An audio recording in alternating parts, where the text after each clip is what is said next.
Jackie Russo. I'm the host of RazorBranding podcast, and I'm so excited about our guest today.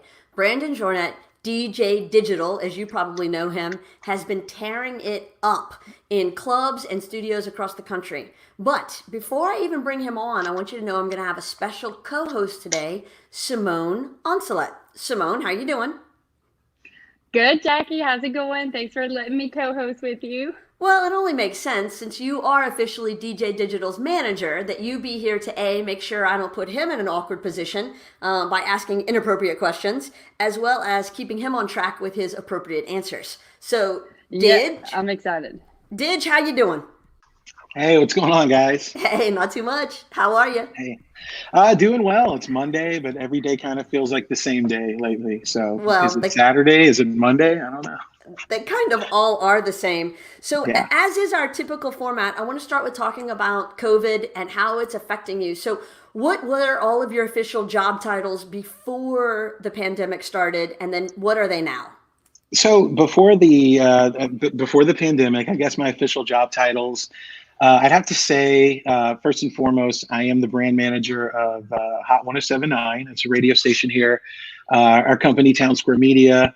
Of course, we have radio stations, we do digital, we do broadcast, we do live events. And my job is officially brand manager of Hot, but I kind of feel like we've become somewhat of a unit over the last few years with multiple radio stations. So I don't know what my official title is, but I feel like it's so much more than that. So maybe I have to talk to my boss and kind of maybe reevaluate my position here. But other than that, I am a disc jockey outside of just being one on the radio. I actually DJ in clubs. It's my personal business, be it events, corporate functions. And that's something that I've been doing the longest, actually, for 20 years now.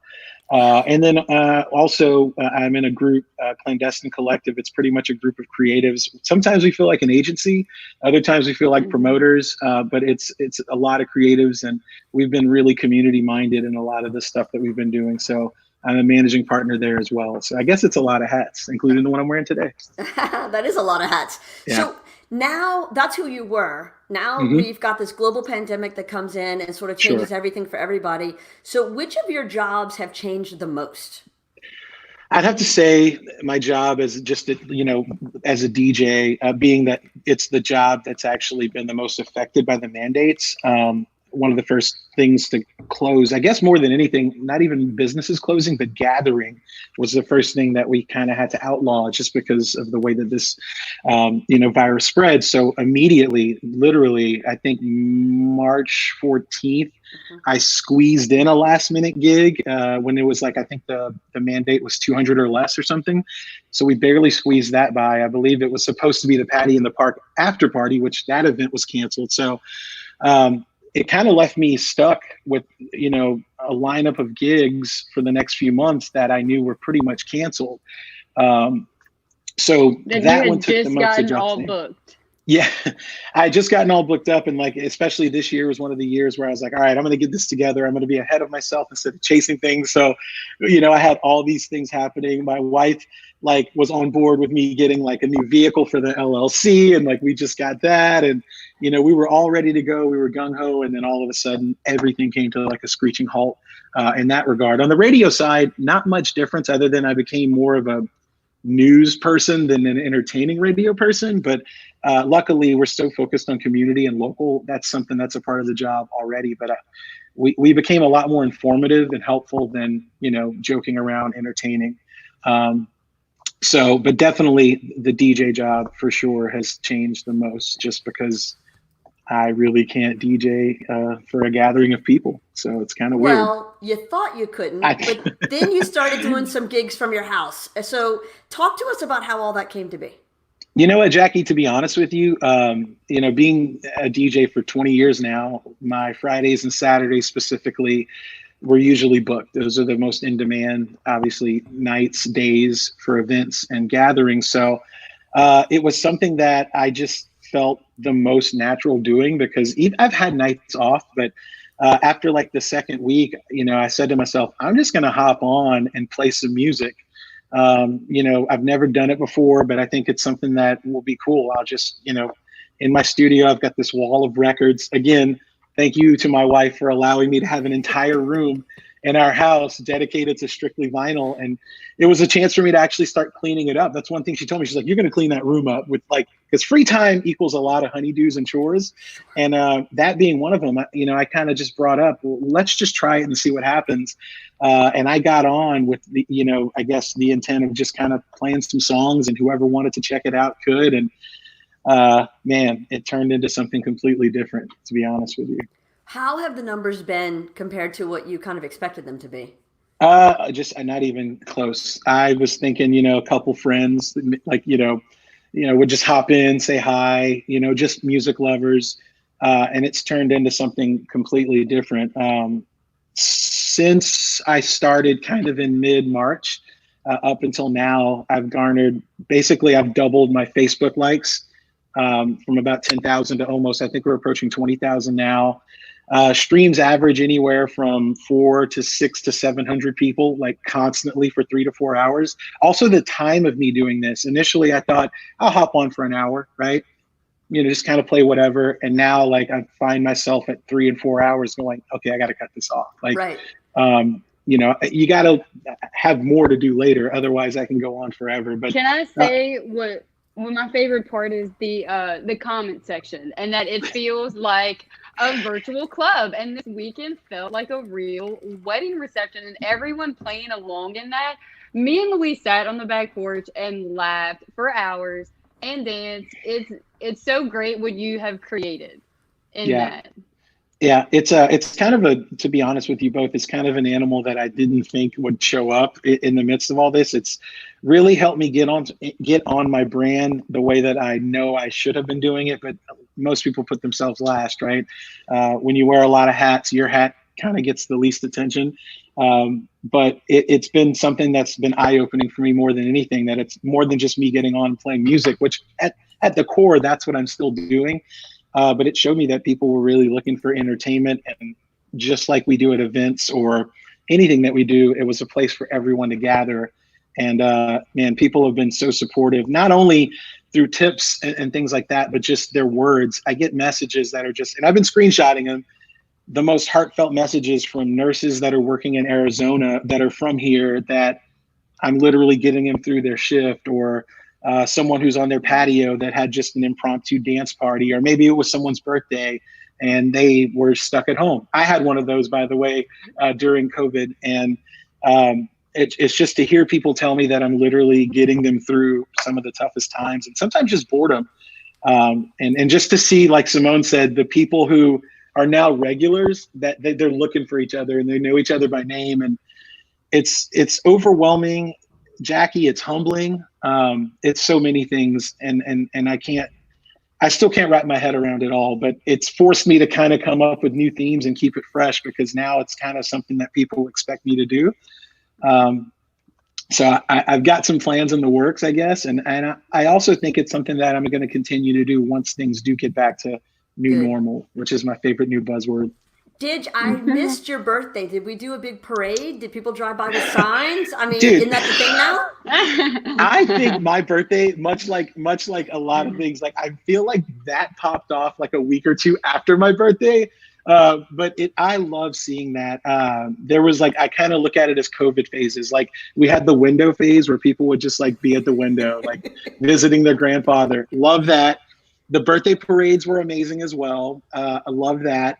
And there's something that I want to do. People have been doing this on Zoom calls a lot. Apparently people during live broadcasts or concerts or television shows, they all get together on a Zoom call and they basically all consume the same product. I think Netflix has a feature where you can kind of do the same thing.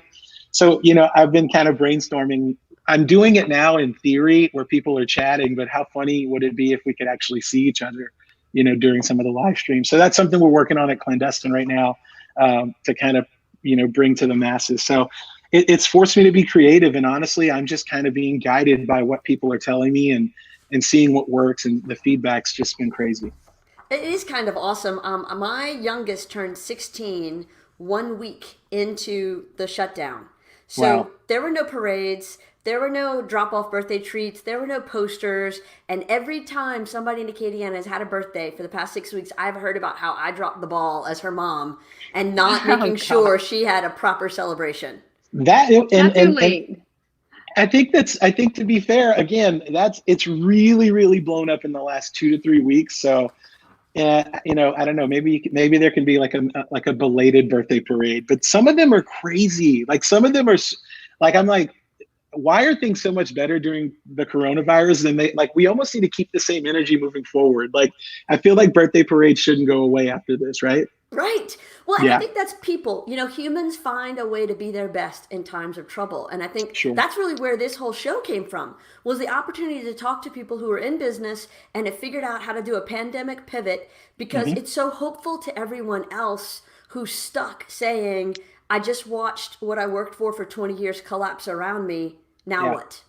Yeah, when I see things like that, and this isn't a knock on anyone that says that, is to them I would say, hey, you've been doing this for 20 years. Clearly, you're doing something right, and you should be able to pivot. Leanne, who's been doing the portraits, right? Those are amazing. Love that. One thing that she told me yesterday, which we did mine, and I don't even think she knows this, but yesterday was it wasn't a tough day for me, but yesterday was the day where I realized how this pivot affects my life. And like I said, I can't say enough about my wife, who's really been supportive, because I still have all the busy stuff that I do on a regular basis, but now I've added this new element where I used to just throw in my backpack and rush to the gig, play the gig and go home. Now there's setup time, and I got to create a flyer, and I got to make sure it's in my home, and it's kind of taking over her space. So she's been super supportive. And then I throw on yesterday, I was like, oh, by the way, we're doing this portrait thing. And so she's like, well, you need to cut the grass. We got to put the shutters up. Should we stay in the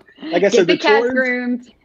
Oh, everything's got to be right. So, but we got all that done. And it was really a day where I did cut the grass and did all the home stuff. Then I rushed to the studio, did the DJ stuff, then rushed back home to get ready for the photos. And by the time Leanne got there, the photos that she got were pretty accurate in the sense of just, I was tired, but still kind of making it work.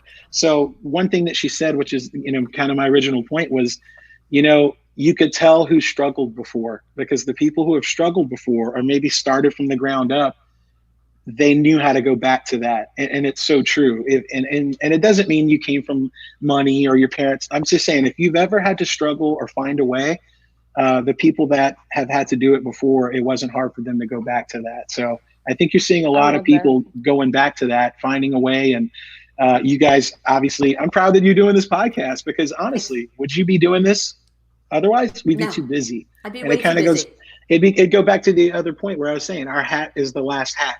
Well, we'll get to that. It's not necessary right now. We've got XYZ that's more important. So to those people that are maybe watching that are kind of wondering what's next, or you've got your 20-year business, stick with it. You got here for a reason. So right. Simone, y'all did a portrait, right? We did. Why don't you tell everybody how that works and kind of what that setup is like?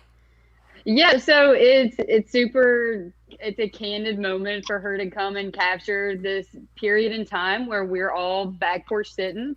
I wanted to do a festival theme because we are a festival family, and it was Festival Sunday. So I got our flag out. We put a little bit of glitter on our faces.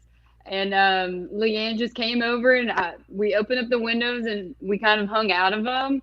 And I sent her on her way with a Pamplona sangria because festival. So we also walked next door and captured one with my in-laws because they're part of our quarantine as well. But I think everyone is loving to seeing each family. Oh, I love that family. Oh, this is who they are. I did see Brandon's last night, and you working late at night, and I know how hard you work. So I thought it was such a good portrait of what y'all do, what you do with Natalie. Yeah, it was it was cool. I didn't realize it was her first night shot, and she had a really good idea. Simone gave her sangria from Pamplona, and I made her walk through my yard in the dark. So that was interesting. There's kind of two worlds, but she's hustling, and it's really cool to see again what she's doing and what so many people are doing. And I told her, you need to do something with this. This definitely needs to be a book or something that people can actually buy, because those have been so amazing for me to see, because every one of them comes with a different story. And seeing people's families and just kind of the way that they're getting through this, it's really, she's capturing, I feel, the true essence of, like, whether it's boredom or just kind of, you know, people waiting, people getting through it. Some people, you can tell they're just exhausted, and you know, she's doing really good work. To me, it's the pictures that I see with the distance, because, you know, she's standing on the driveway, on the street, on the whatever, and they're in the house or on the porch. And so you see that distance we don't usually see in pictures. Mm-hmm. And so that's really communicating a lot to me about what we're all going through right now, because everybody feels distant in some way. Yeah. And we'll always have these pictures to look back on, you know, forever. That time we were all stuck at home. Yeah, no, and they're great pictures. My wife loves pictures. She had gone to bed, and like I went to bed late last night, and like I just casually mentioned she was in a dead sleep. I was like, oh, you know, Leanne sent the pictures, and like she popped up immediately, like, to go through it. So like for people got really good photos with their families, like, and I feel like captured in a really, you know, a really authentic, you know, it was, I think it may have been Satari and John's photos. I think their kids were like running across the yard, and like she caught them like in motion. So, you know, it was really great. But Jackie, the distance that you mentioned, it is true. It's showing the distance. And what's crazy is, you know, yesterday, I think a lot of people saw the video of the line at Pops, right? Because people were getting anything in a bowl. It showed me two things. One, that clearly we really missed festival. And two, how critical I think we're going to become when it comes to like proximity moving forward as a society. And we're going to judge from our laptops in the safety of our homes. But you know, even though some people were distanced, people called it like, we looked at that as crazy, like a lot, like this is crazy. And especially if it's something that we don't understand or like, I feel like you're going to see a lot of people calling each other crazy if they're in line or doing something that we kind of depict as non-essential. And if they don't have face masks, that's I think we're, and it's fair, but I think as we do get some news later today, we're going to see what businesses open up. You're going to see internet judging, and I'm ready for it, and I get it, because some people's idea of distancing is different than others, and the same thing goes with like safety and protocol and all that. So it's kind of a sign of what's to come, I think. But if that's what opening up means, then safely, let's get it done. Right. Well, and I think part of it, and to your point, is if somebody says everybody has to wear a mask, you'll see everybody wear masks, but it's been vague. And so I think when the directions are vague, people are interpreting it in their own ways, and that's where a lot of that judgment comes from. We've talked a little bit off camera about the haircut situation. Now, I see you wearing a hat today. Is that because you're not high and tight right now? I mean, my hair is like super long. It's a lot. So it's a lot. It's a lot. Yeah, that's been the sign of like it's been so funny, because like the inside joke amongst like friends is you could look at someone's hair and tell, like, are you like, come on, man, it's been a month. There's no way your hair is like this neat. And, you know, some people are like, oh, no, you know, my wife or my brother or someone, you know, family member gave me a haircut. So it's funny to think about that as like being an idea of something that people would get like contraband, you know, like, where'd you get that haircut from? Like, you know, it's like the things we do in the dark. Yeah, like, you know, proper grooming is now like contraband. Like, oh, he's a bad boy. Look at his edges. You know. Clearly, she is looking too good in that.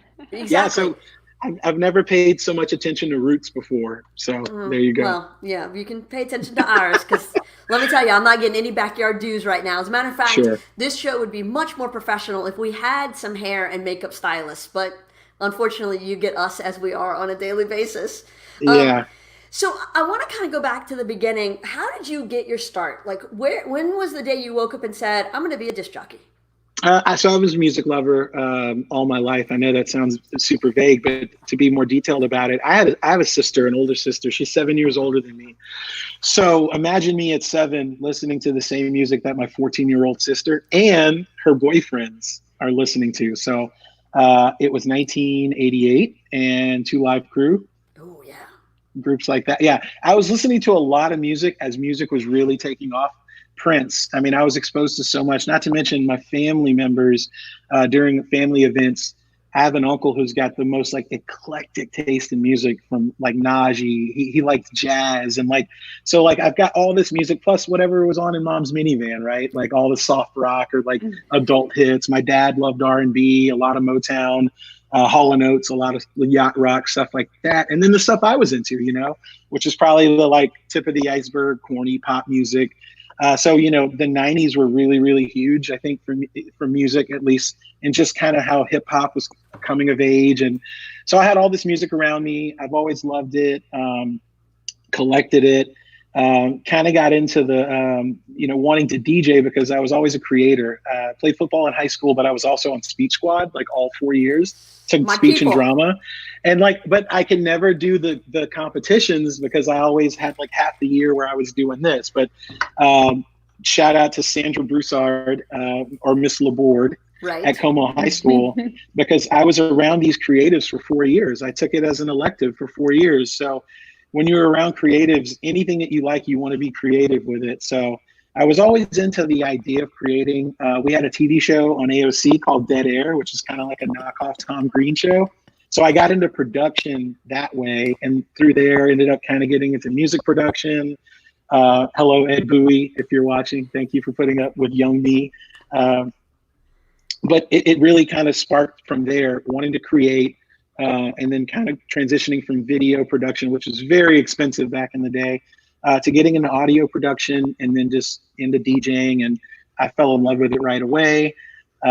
Eventually dropped out of school to pursue traveling across the country. My parents thought I was crazy. My parents thought when I told them I was going to do, like, they thought I was dropping out of college to DJ weddings. Like, that's what they thought. Like, you know, that's what they know, you know? So that was fun. And I just kind of stuck with it and just poured everything into it. And the rest is history, I guess. Right. So when you think back on those years, and it sounds like your sister is listening and said, who knew my bad music I listened to behind mom's back would help your career start? So, oh, wow. Yeah, right? So that's my sister. When you think back to those early days and her influence, I mean, were you listening to the stuff that was banned? Was it NWA? Were the things nobody's supposed to be listening to? And your 7-year-old mind was taking all that in? I definitely remember, I think one of the times that we got in trouble is I put her 2 Live Crew tape in the back of my Teddy Ruxpin. I don't know if you guys remember Teddy Ruxpin, but it was the doll that like you'd put the tape in its back, and then like it would tell the stories as like just very creepy, like, and instead of the stories, my Teddy Ruxpin was playing Me So Horny. I don't know if that's bad content for this live podcast, but so that, I mean, that is a true story. I also had a Big Bird turntable. I don't know if you remember the yellow one. It opened up, and I had that. I had a lot of 45s too. So I tell people often I'm part of the Oregon Trail generation, which I'm right in between Gen X and millennial. So like I basically grew up analog everything, recording off of the radio. But then I also kind of like, you know, jumped into the computer world and digital. So I'm that person who tells kids that they have no idea how good they have it, but I can't let go of my cell phone. Right. So that was, you know, I've been surrounded by that type of media forever, but it's crazy to think about when I look back on the music as I find out more about it now, like, wait, I was listening to this and like, oh, this is the year that came out? Because you had no sense of time. Like songs would be hot for 3 or 4 years and you really wouldn't know, like, when did this come out? We didn't have access to the information. We just knew what we liked. Right. How much do you think having access to iTunes, for example, has changed people's relationship with the radio? So I'm not calling you and requesting something in the Breakfast Jam because I can just go get it from iTunes whenever I want. Yeah. So that's very interesting. I'm glad you brought it up. So like, it's kind of a double-edged sword. And I remember like at the beginning of all this, like how hard record labels and people with publishing kind of fought the idea. But now it's like, again, they pivoted, right? They had to figure out a way to make it work to where they can still be profitable. The thing that gets me with that is like, I think record labels were just making so much money. They just had to adjust to making a lot of money instead. But I think what it does is it almost exposes people to more music. So if you're a DJ or a radio station, people are more connected with music than ever. So they're not really, even if they're not waiting on you to tell them what's new, tell them what's cool, they're so in tune with the music. The minute you play a song, there's an instant connection. If Drake drops a song today, by tomorrow, streams are going to be out of control. And if we play that, there's an instant connection with a listener. So, where you could say that we don't necessarily own that break the new music, title in radio, I think it's just a different way that we connect, and like it allows us to almost curate, a feeling or a genre or a format based on what we know people like to consume. So for the Breakfast Jam, interesting you brought that up. The reason I think why that's so popular is so much of that music was obscure that those artists never made it to like the digital realm. Like those records died with the analog world of tangible media. So a lot of those like one-hit wonders, you can't find them on Amazon. You can't find them, on Spotify or on Apple Music or anything. So that actually makes that I guess it's somewhat of a genre now, very eclectic, because we're putting those things together, and a lot of those songs you can't find. So do you still have people who need to record it on Friday morning? Like, do you have to think, don't talk at the beginning of this because somebody might be pressing record?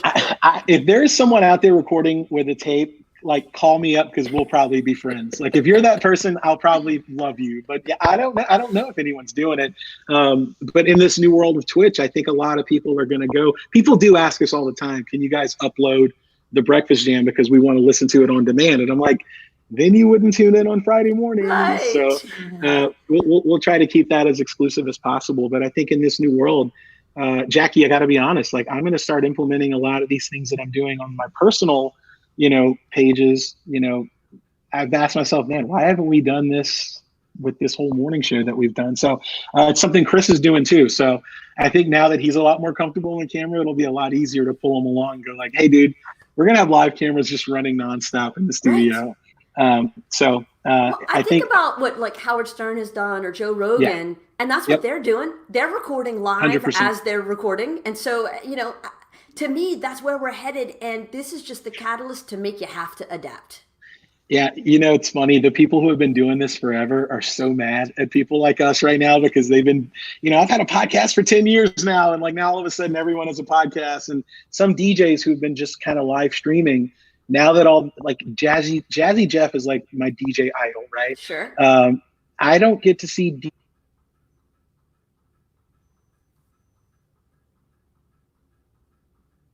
Hey, Didge, I lost your audio for a second. Is it possible that your AirPods died?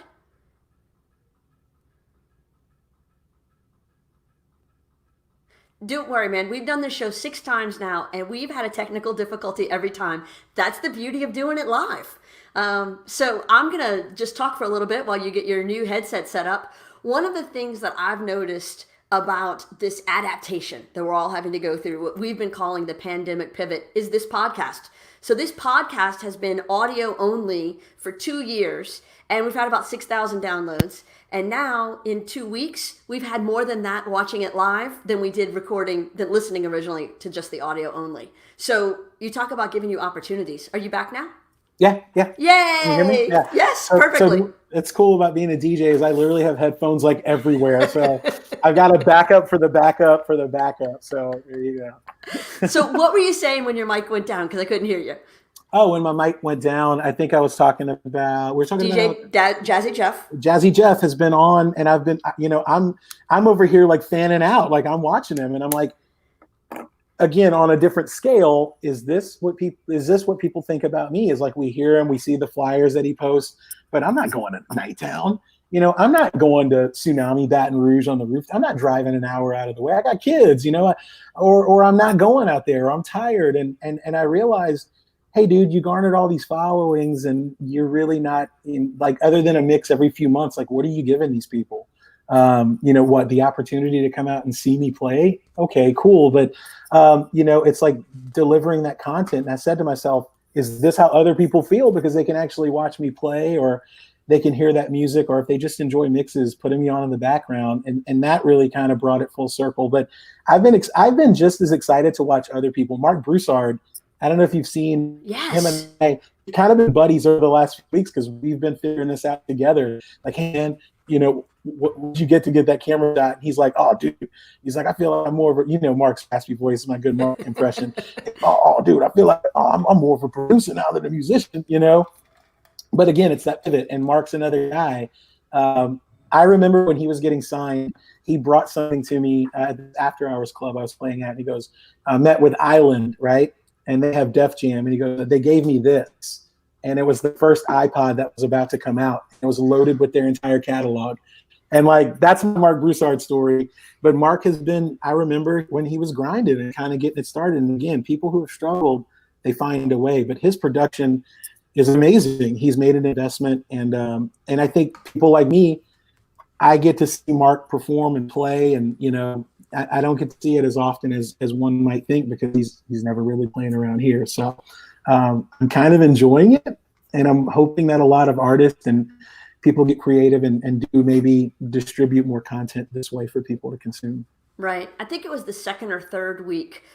Indigo Girls, who's a longtime favorite of mine, had one of those living room acoustic sessions live on Facebook, and there were about 56,000 of us all watching it together. And I thought, Crazy. you know, I've seen them in concert 10 or 15 times, never with more than about 5,000 people. So what an opportunity for them to get so many more fans together in one time in different places. Yeah, it's really fascinating to think about it, because that's what someone kind of brought up to me. It's like, hey man, you have 700 people in here right now. Like, if you think about it, that imagine that those people like come into a place just to see you do your thing. They're not there because they just left Tsunami and they wanted to go dance. They're not there because a friend is bartending. They're not there because it's where they go.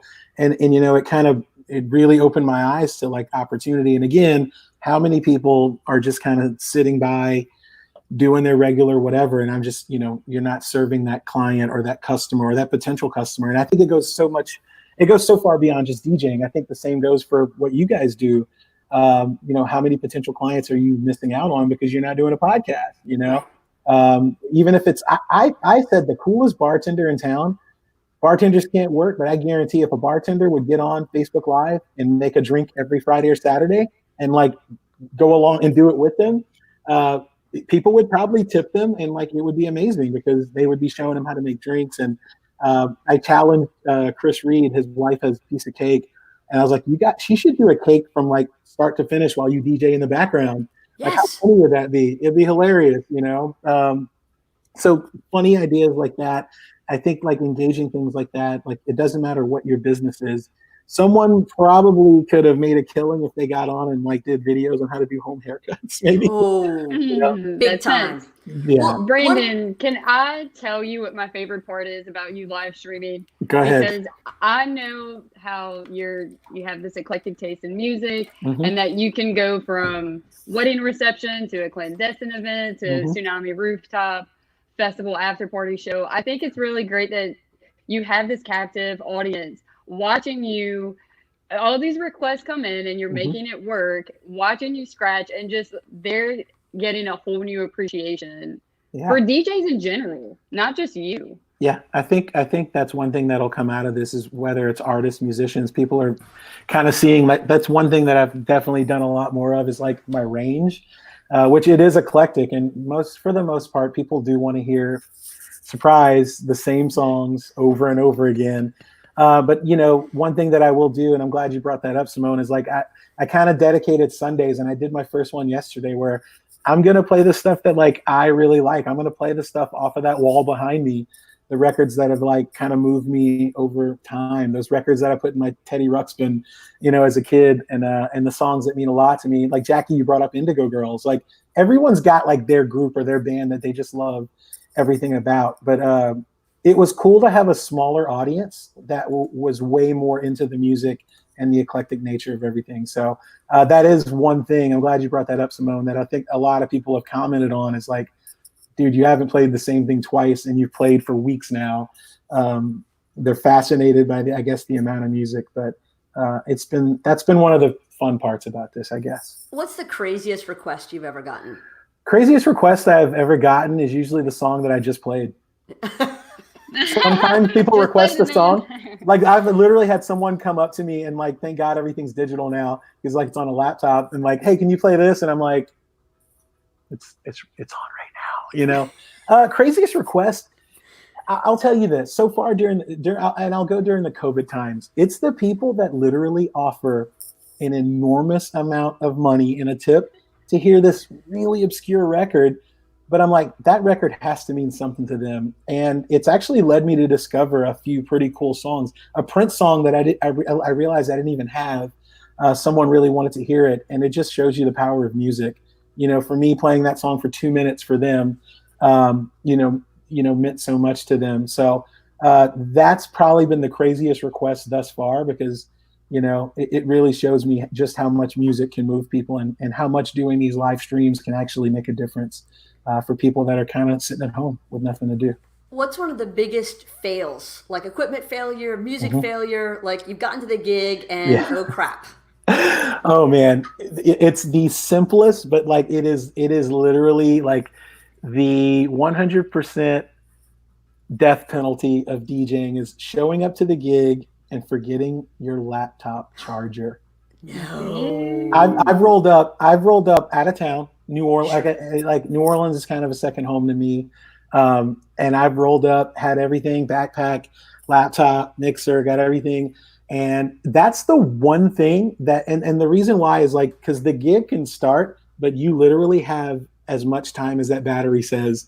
And once that's done, it's done. So like you've started the night, and normally it's like when you start the night, you're there and the music's going, you're like, where's my charger? Like I'm in my backpack and I'm like, doing this and looking for a charger, and the laptop charger in this day and age is definitely it's 100% the death penalty. So I'm texting friends like, does anyone have a laptop charger? And then Apple, of course, has like 9 proprietary chargers now, whether it's like this generation or that generation. So you want to hope that someone's got a charger, maybe another DJ downtown or something like that, who can run it to you. And I've paid way too much money for people to let me use a charger, and then I have to go buy a new charger.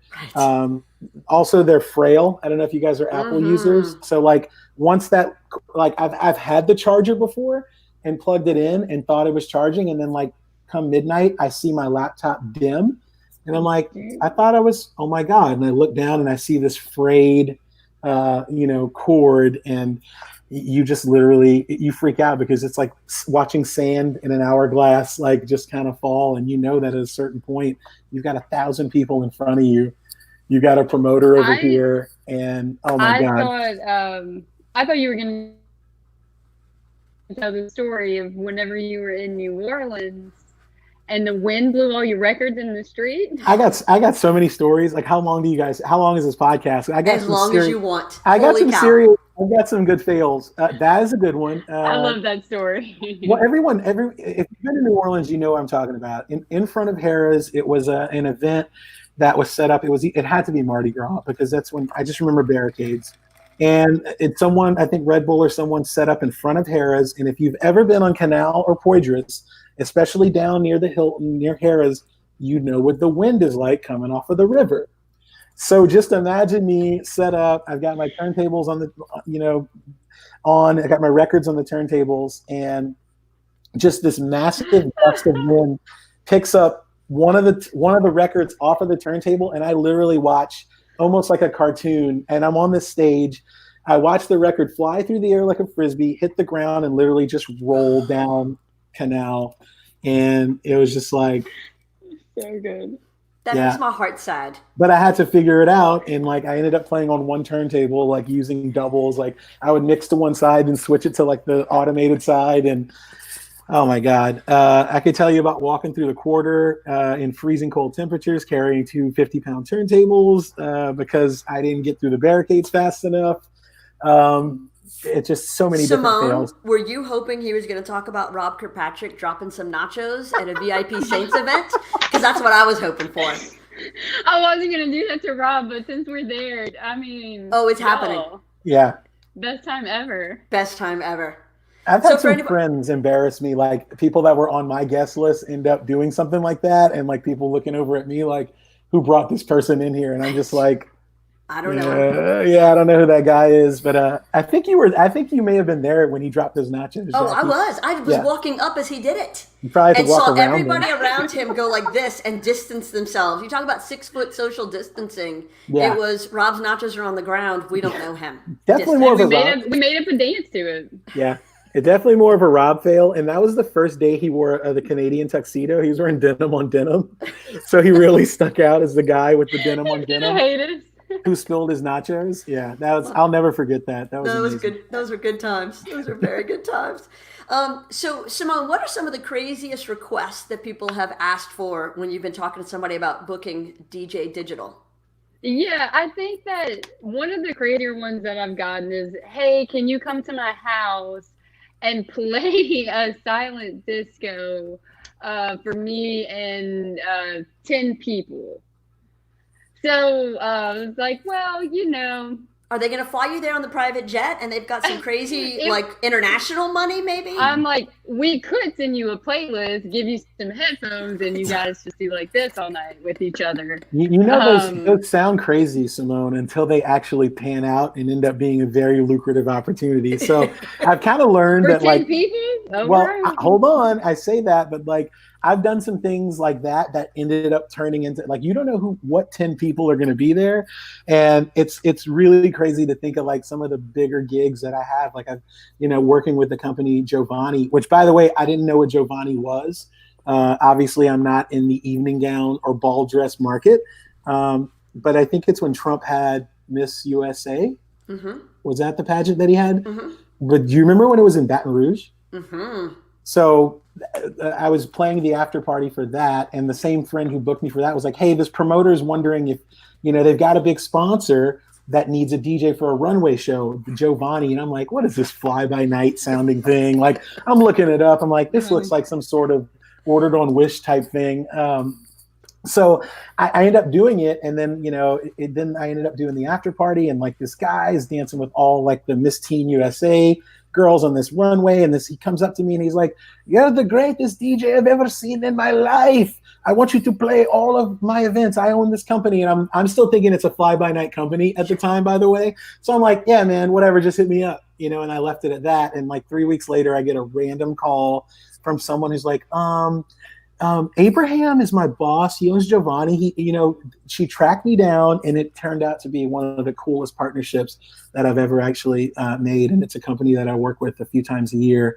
And it's, again, I would have never thought that man who was sweating and dancing with Team USA winners, maybe not a silent disco for 10 people, but pretty. I can explore it if you want me to. Who knows? You're right. Who's going to be in that house? Yeah. You never know. Now, is Giovanni one of the events that had to be canceled when everything shut down? Yeah. And that was a big blow, because and I know there are some people that are watching that can relate. It's the big contracts, Jackie, that when just in one swoop they're done, and they're in New York. So I knew, even though we were very, and in the South we can be this way, we're very like, wait a minute, hold on, before we make any crazy decisions, let's really look at this thing.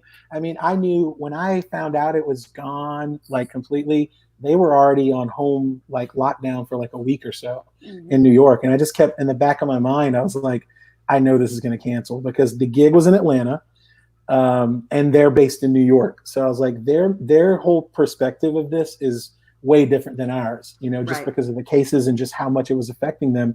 And, they said it would just be really irresponsible. And they were right. By the time it rolled around, it was supposed to be like last week of March into the first week of April. And, that was a gut punch, because it was just a lot of that, like that revenue. When that huge chunk goes away, those are the ones that hurt the most, because, you're kind of counting on that when you plan out, as any business does. You've got certain clients and accounts, and that you count on, because you know what your budgets are. And 3 of those can close a business, losing those contracts. And I've got a few friends who are really questioning, are they going to continue in the same path, just because there's so much uncertainty. So that is definitely one of the gigs. Hopefully late summer, I won't lose that one either, but we'll see. I think everything's just kind of up in the air right now. But you're talking about people who I know personally who have lost 5, 6, 7-figure events, projects, contracts because of all this.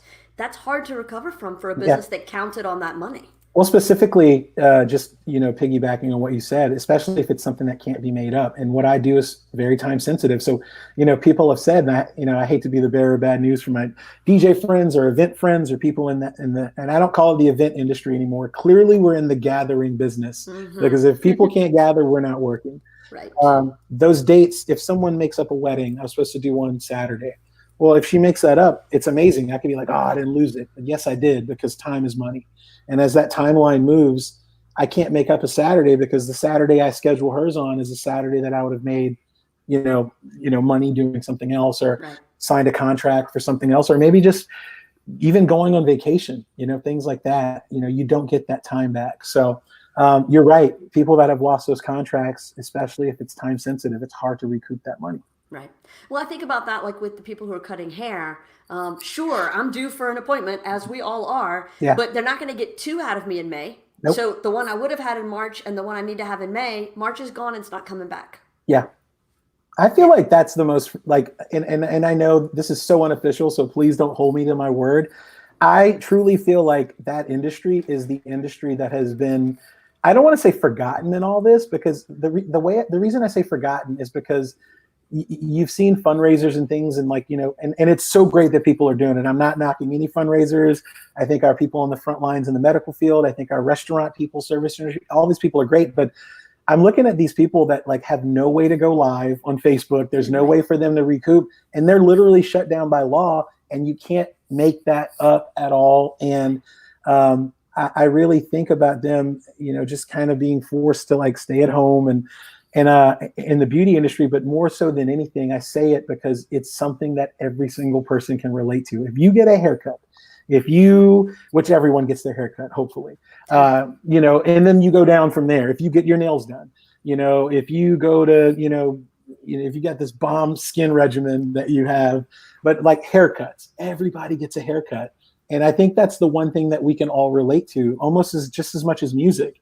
If a restaurant can't open, everyone doesn't go to that restaurant per se, but everyone gets a haircut. So, like I said, when you talk about roots or maybe your gray showing, it's something that everyone can relate to. And you've got this entire industry, and they're just tapping their feet, just waiting to get back to work. So hopefully we hear something later today that'll actually help them out. And I think we will. Well, and I'm amazed by the people who haven't taken the opportunity to pivot. Every movie theater's got these great big parking lots. Why aren't they doing drive-in theaters in their parking lots? I have a theory, and I think, and tell me what you guys think, because I'm actually curious. So one thing that we thought about doing, I've spoke with Anita, and we were supposed to do. I was looking for different locations. I'm like, man, how cool would it be with downtown and their fundraising efforts, and then also, with the DTAs being canceled. Hey, what if I actually did one of my streams? We kind of explored doing it from maybe Park International, or a place where we can get secure Wi-Fi to just have, a different backdrop, just kind of remind people of those places. And, we wanted to make sure we did it, and we didn't have a situation where we had a good idea that ended up, there's always going to be one person. We wanted to make sure there'd be no backlash. We didn't want to make sure that people didn't think that they can come to Park International, because people kind of take things they hear the message that they want to hear. So those are all things that we had to think about before we did something like that. And, ultimately we decided the timing wasn't right for it. And maybe we'll get to that once things kind of start to reopen. But I had that idea as well. What a great opportunity to almost like a silent disco. Right. You could do headphones, but people said that people would get out of cars. And I was like, man, so we're going to shoot down an amazing idea. And I think it's safe and it's fair, but I feel like people would be so happy to be doing something like that. They would not get out of their cars. They would be on the, think about your kids. Hey, if you guys do this, we're going to, Disney World. They're going to do exactly that for way less than Disney World. They will do everything, and they'll be the most behaved children to get what they want. I think people would behave.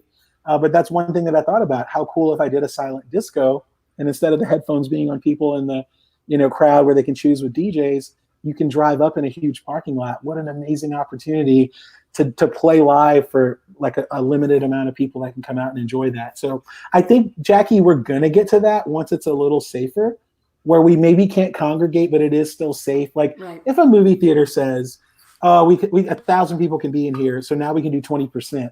You really think they're going to open the whole theater for that? And people are still going to be iffy about going onto other seats where people have sat. But if you can do it in a car type setting where it isn't bad if they would get out, but we would encourage people to stay in their cars. I think maybe then we'll see that idea kind of come to fruition. I hope so. And I'm going to try something. I don't know what I'm going to do, but once it's a lot more lax, I think there's going to be opportunity to find that middle ground, because I think bars and nightclubs and event spaces, ballrooms, I think that's last on the list. It's the most non-essential thing in the wide scope of things. I've seen in other markets that bars and nightclubs are they're really low on the list as far as when the phases of getting things reopened. So I think we get creative. Most dangerous. They're the most dangerous because so many people gather. And I'm definitely going to Russo for sure. Like when it's time for the idea to come to fruition, like Clandestine, me and the guys can talk a lot. We've got a million ideas in the can, and hopefully one of them can stick to the wall. Good. And that's one thing that we definitely have planned, especially for other artists who find it hard to stream or get their message out. We've got a lot of cool ideas, and I think that's one that we got to do, like movies in the park, but we do it in a different way. Yeah, in your car. It's still safe in your car. So how would you like to be remembered? Oh, man, as somebody who gave more than he took. That's an easy one for me. That's a good one. What do you say to yourself when you're in doubt? Trust the process. Ooh. What advice would you like to give to this year's graduates? If you got through this, you can get through anything. Oh, Didge. I love that. What gives you hope? Recently, the showing of humanity, honestly, in the wake of all of this. Man, you're deep. I'm loving this. What historical event would you most like to have attended? Man, this is good. I want to make sure I say the right thing. Historical event.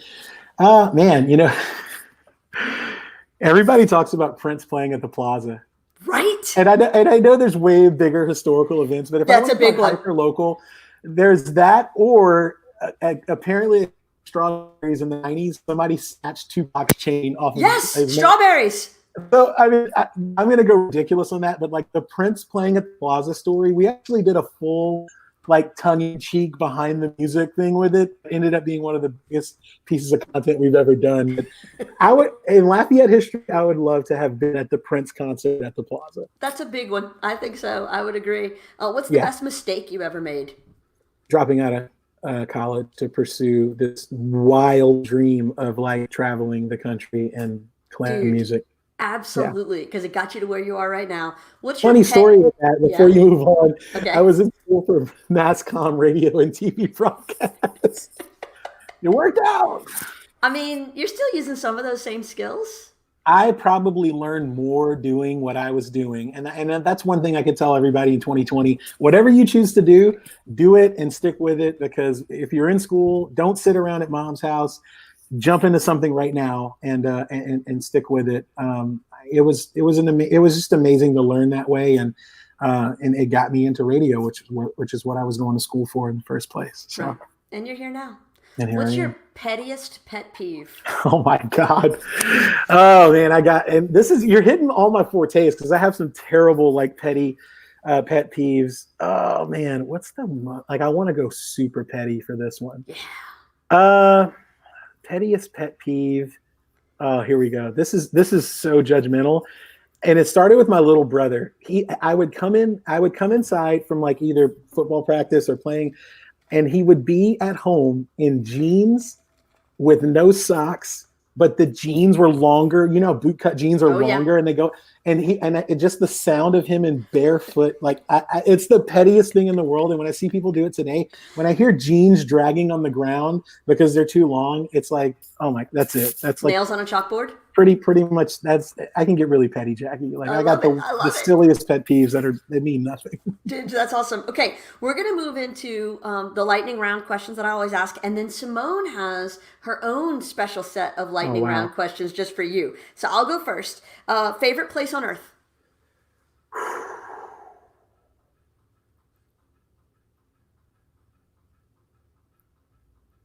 This is a lightning round, man. It's the first thing that pops into your head. I just, favorite place on earth, There South Beach. you go. Specifically the W in South Beach. Oh, I love it. That's pretty big time. Yeah. Movie you can't turn off? The dumbest movie ever. So Danny McBride did this movie called The Foot Fist Way. It never got released. And it was directed, I think, by Adam McKay and Will Ferrell. They ended up like putting it out. It's terrible, but like I watch it every time. And I only have it on DVD, so I got to find it. That's awesome. Favorite TV show to binge? This is going to sound crazy. I don't watch a ton of TV at all. But the one that I have binged, the last show that I binged was probably Breaking Bad. So I'd have to say Breaking Bad. That's a good answer. I think. Favorite book? Oh, man. Favorite book. A book that my former GM gave me, Mike Grimsley. I go back to it all the time, and it was Who Moved My Cheese? Yeah. And it's just, I feel like today is a great day for Who Moved My Cheese. Well, we've all had our cheese moved. Thank you, Mike Grimsley, for teaching me what to do when my cheese moves. Favorite podcast? I would say this one. Oh, nice. Yeah. Let's just go with that. Favorite concert that you attended? Oh, The Roots, House of Blues, very intimate show. It was probably 2007 or something. Questlove and The Roots, the stage opened up and you hear them playing instruments, and you didn't see them. You're like, where are they? And they actually came down second line style. The whole band were wirelessly mic'd up, and tuba, Quest playing drums. To like honor New Orleans, The Roots came down from the balcony, down the stairs, through the crowd, second line style, and started their set that way. That and Frank Ocean's first ever concert was at House of Blues, limited crowd. No one knew who he was yet. Just him, a microphone, a white shirt, and a bandana. It was those two stick out. Those are good. Hands Favorite down. car? My 1999 Honda Prelude. Oh my God. I've been trying to find it, and like I got the green light from my wife to buy it, and I ended up getting another car, but that is my favorite car of all time. Look it up. 1999 Honda Prelude. They were amazing. All right, this one's going to be tough for you, but favorite musician? Oh, Quincy Jones. Okay. Favorite song? Not by him, by anybody. Favorite song? By anybody. Oh man, you see, this is tough for me, and I feel like I should get a little more time. Man, favorite song. Oh my God, that's hard. I'm thinking of a million of them right now. I'm gonna assume it's the Cupid Shuffle. Favorite sport? Football for sure. Who dat? Of course. Yeah. Favorite meal? Oh man, my mom used to make meatloaf with mashed potatoes and corn, and I would just I didn't know what I was making. No. Tell me you don't mix them up. Do not. I mix them up. Oh, Didge. We used to be friends. Favorite leisure activity? Favorite for me, for honestly going to Saints games. Okay. Yeah, and it's my thing. Favorite way to treat yourself? Going to Saints games. Yeah, exactly. All right, Simone, you got your list? Yes, I'm still laughing at the jeans on the floor being your petty pet peeve. That's the best thing I've ever heard. So this is called Battle of the Brands, and I'll name a couple of major competing brands, and you're gonna pick between the two. Okay. Nike or Adidas? Adidas lately, because I don't know. It's tough, but Adidas. If you looked at my closet now, or if you looked at the rotation shoes that I wear often, Adidas. I'm wearing Adidas right now. So Adidas for sure. Coke or Pepsi? Coke. Sorry, Pepsi. East Coast or West Coast? West Coast all day. Beats or Bose? Bose. So much more science in the sound. Nice.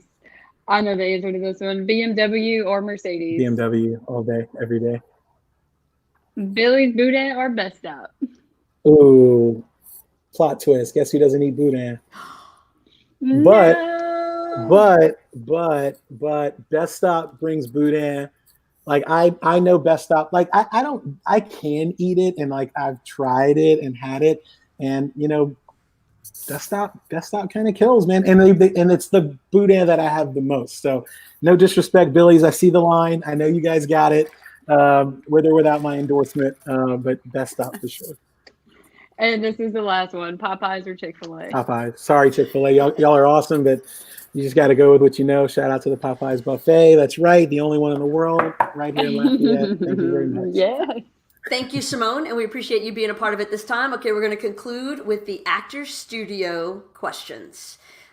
This is from James Lipton, who took it from Bernard Pepper. Mm-hmm. And so, your favorite word? Amazing. Least favorite?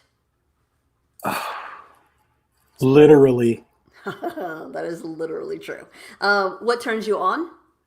Music. What turns you off? Negative people. Sound or noise that you love the most? Waves. Sound or noise that you hate the most? Negative people. Favorite curse word?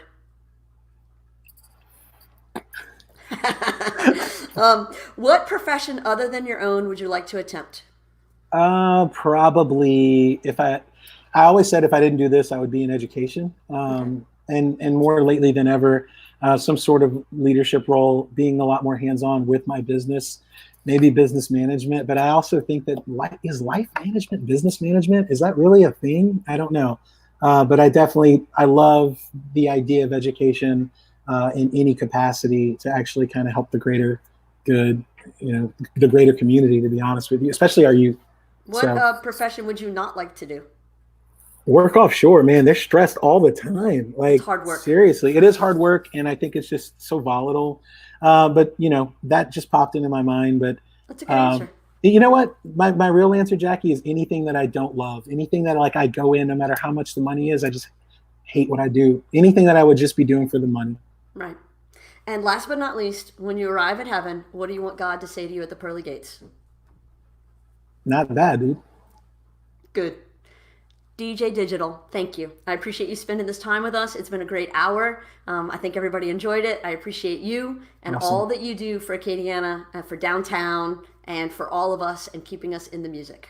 Awesome. Keep up the good work, and I'll see everybody soon.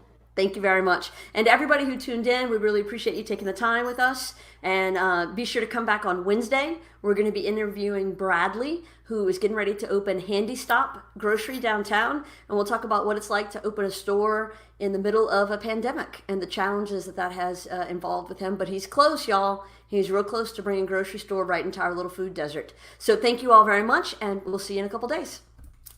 Whatever I do,